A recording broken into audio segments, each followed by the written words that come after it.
Came home early and overheard my girlfriend bragging about cheating on me, so I left without saying a word. Now she's desperately trying to find me, but I blocked her everywhere. I 38M just found out my girlfriend 36F of 5 years cheated on me. And I found out in the worst way. Just some background info on me. I've never been married, nor do I have any kids. It's not that I don't want either, life just hasn't had those plans for me yet, I guess. Anyway, to the story. Friday after work, I left to go on a weekend trip with the guys to one of my buddies' cabins on the lake. Nothing too crazy. Fishing, drinking, games. Just good old fun. Usually, we do these trips about every 3 months to get time to ourselves and give our souls a break from us. I usually stay through the entire weekend and just leave from there go to work on Monday morning. However, this weekend I left my laptop in the office room and forgot to grab it. So around 4 p.m., I started to head home. Figured I'd be there by 6 and let's call her Rachel wouldn't have ate by then. So I called in an order at our favorite Italian place, stopped and picked it up and headed to the house. I walked in and everything seemed normal. I could hear Rachel laughing in the kitchen, so I figured I'd just walk in and surprise her. As I got closer, I started to overhear the conversation she was having on the phone. And in an instant, my life was shattered. I assumed she was talking to her sister or maybe one of her friends. But the conversation basically went like this. Last night was just amazing. He was such a considerate lover. Pause. I'm telling you, I've never had anything like it. Pause. We met on Tinder and he took me out last night. By the time we made it through the door, we barely made it to the sofa. Pause. Oh God, big. Like twice as big as, inserts my name. Pause. I'll definitely be taking him for a test drive again. After that line I just dropped the food on the floor. Rachel heard it and turned around. By that time I already had tears welling up in my eyes. She hung up the phone and tried to get to me but I just pushed her off, went up to the office, grabbed my laptop and left. Rachel has been hysterically texting and calling the past 4 days and I haven't answered one. I'm staying at a motel a couple towns over, so I doubt she will be able to find me. My buddies and mom have called as Rachel has frantically been trying to locate me, but I've assured everyone I'm okay and there is nothing to worry about. My life has been ruined by a stupid phone call. I really thought this was the girl I was going to spend the rest of my life with. I'm an only child and my mom keeps reminding me she wants grandkids. I had planned on proposing this year on the 4th of July, as it would be our 6-year anniversary. I've already got the ring and my buddy and his wife already know about the plan, as they are the ones who set us up and hosted the 4th cookouts. Any advice from you on here would be appreciated. This is the first time I've dealt with infidelity in any relationship. I'm really just broken at the point. Do I contact Rachel? Should I hear her out? After that phone call, the thought of her just makes me sick to my stomach. Tia for anyone who reaches out. Comments, traditional band 723, she was bragging about cheating on you. You will never forget what you heard. Time to move on. Boston Dana 2, to add to this, she showed you who she is. Be glad you learned now and not after being married for many years. Bushy Boy 1973, you have already heard everything from her you need, don't look back. Best case scenario, arrange for your friends to collect your things and never speak to her again. The only closure to be had in this is from her side. Never give her a chance to apologize, don't talk to her friends or if your mutuals try to give you a message from her ghost them too. Make a post to social media explaining what happened, tag her. My name I Snot Chuck 509, yes, do this. Since you're a nice guy who probably can't imagine doing this to her, you will want to try and understand and fix things. You'll try to be a pick-me. Make it loud and public so you can't go back. You dodged a bullet. Trust me. I've found out this past year that half my life is a lie after 27 years together with 3 kids. And my WW cheated on me multiple times over those years. I had an opportunity to leave her the first year we dated when I found out she probably cheated on me. But I tried to understand and fix things. Don't be me. Update 1. Hello everyone. First off, I would like to thank everyone for their kind words. I have had a very stressful week and while I did not feel up to replying to anyone's posts, I want you all to know that I read them and your words helps me through the week. This has been a devastating event for me and each and every one of you that commented or reached out through chat brightened my day just a tiny bit. With that said, here is the most recent update. Last Friday night, after my buddies got to the hotel, I explained what I had heard on the phone call. All 3 of them were stunned to say the least. They asked if I had saw any signs of this, and TBH, I really hadn't. I said I didn't know what I was going to do. I informed my one buddy that the proposal was off, and given the circumstances, he completely understood. One thing I had my buddies do when they left their houses is turn off tracking, in case their significant others were checking and getting back to Rachel.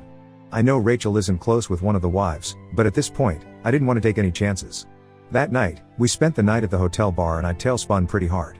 Shot after shot after shot. It wasn't pretty. My buddies were getting calls all night from the SOs asking where they were, and to their credit, they stood their ground and backed me up, just saying that we were safe and not to worry. One asked to speak with me after assuming that where they were, but I didn't want to talk to her. She kept saying Rachel is worried and just wants me to come home. I just told my buddy to deal with it and I'll fill them in another time. I spent most of the night hitting on the bartender, which I'm not proud of, and a couple of girls who were traveling for work. The next day, I thanked them all for spending time with me and they took off back home. This week, I had one of my buddies scope out the house we were renting as it was on his way to work, and he gets to work after Rachel and I would have already left for the day. Rachel had taken Monday and Tuesday off, but went back to work on Wednesday. As soon as he informed of this, I went to the house and started packing as much stuff as I could. The house was a mess. Dishes in the sink, clothes laying everywhere, trash was full of takeout and ordered food. It took me about 3.5 hours to get all my crap out. Before I left, I cleaned up for Rachel as a final gesture. That afternoon and evening, I got flooded by Rachel with calls and texts after she realized that I had came home and gotten all of my things. So, for now, I'm now staying at my mother's house until I can find a place of my own this fall. I spoke with the landlord, and without Rachel's signature, he won't remove me from the lease, meaning I will have to cover my half of it until October.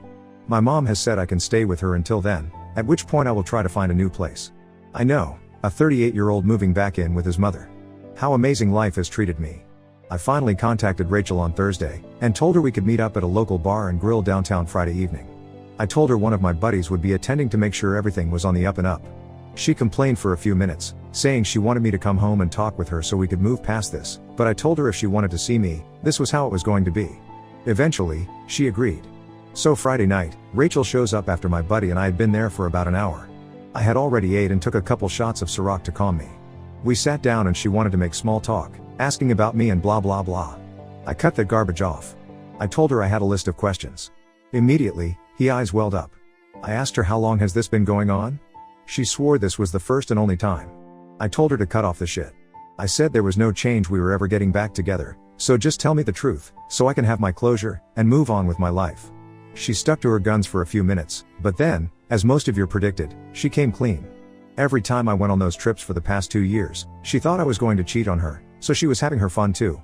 This set me off. I told her she was using this as a effing excuse just to sleep around. I then asked who she was talking on the phone with, but she refused to give me an answer for this. I asked if they used condoms, and she said sometimes. I said she's lucky I got an STD test, cause I'm clean, so she doesn't have to worry about getting one, unless her most recent horse didn't use one. Finally, before I left, I told her about my plans. July 4th proposal, I showed her the ring, and told her that I was gonna propose at our friend's party, because that was where they introduced us. It was around here that she just started crying. She begged for another chance. I told her that I will always love her, but we are over. So yeah, she's been messaging me all day, but I'm going to block her here soon. So I'm just sitting here eating some B-dubs and drinking beer while watching the fights. Hopefully, Poirier wins, but I'm doubting it. All my life is a train wreck. Anyway, thanks guys for listening. I don't know if I'll update again, as I doubt I will ever talk to that see you next Tuesday again. Comments, C Falcon 6063, I knew she was going to say it was only once.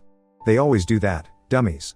Also this line every time I went on those trips for the past 2 years, she thought I was going to cheat on her, so she was having her fun too. Blame shifting. Classic cheater move. It's your fault, op. I think not. I'm sorry your landlord didn't let you out of the lease. But at least you have your mom. It's not ideal but it's only temporary. 100% her loss. Too bad, she was about to become someone's wife. A good man chose her, wanted her and she threw it all away for fun. It's time to focus on you and your healing. Go easy on the alcohol. Be careful. You're going to be okay. Flygonusk, op I'm glad that you are clean and sad that she was such a poss, and use as justification that she thought you were gonna cheat on her on those trips. Sad also that she didn't want to tell who she was talking to, but I bet it must be someone of the inner circle of friends and most possibly one of the wives of your buddies. And she didn't want to give her because that could cause trouble with the male friend for supporting a cheater and might as well she was doing that too. So warn your buddies of this possibilities. Now about her reaction and manner on the restaurant, she show no remorse at all, and even try trickle true. Because if she wear remorse for what she did she would broke before the ring thing. She come to senses of her stupidity when you showed her that ring and talked about the proposal. Well op now it is time for you to leave alcohol and start your healing travel. Hope everything goes well, and please if you come to find who was in the other end of that call update us. Update 2, hey there fellow Redditors. I just want to thank each of you for the kind words. It means a lot to me. A few things have happened the last day, so I figured I'd fill you in. Nothing too exciting, but nonetheless, here it is. Rachel is no longer invited to the 4th cookout. So I'm free and clear and don't need to worry about any confrontation with her. If you remember in my last post, while at the bar, one of the wives was trying to talk to me. She is the wife that hosts the 4th cookout. Apparently, Rachel had told her that she had only cheated once and it was a huge mistake, and that's why she was trying to get me to talk things out with her.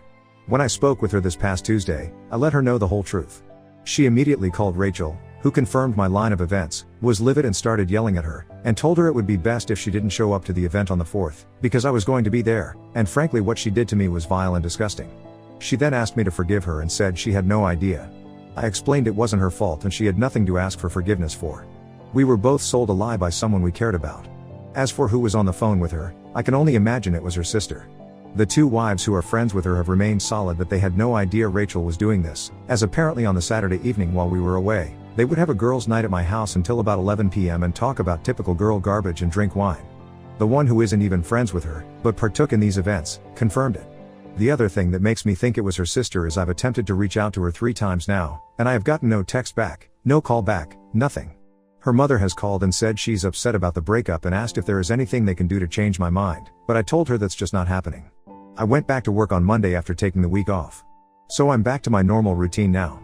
No more booze in the near future. My liver will thank me for that. This community has helped me a lot and I personally wanted to thank each and every one of you for all of it. I don't know if I'll update this account again as it seems this is the end of the situation. BTW, Rachel has been blocked all on platforms. So right now, she has no way to contact me. Cookout host said she isn't doing good right now, as she told me that before I explained what really happened, but as is life. I'm not doing good either, but I'm moving on and putting all this behind me. Thanks again community. Y'all rock.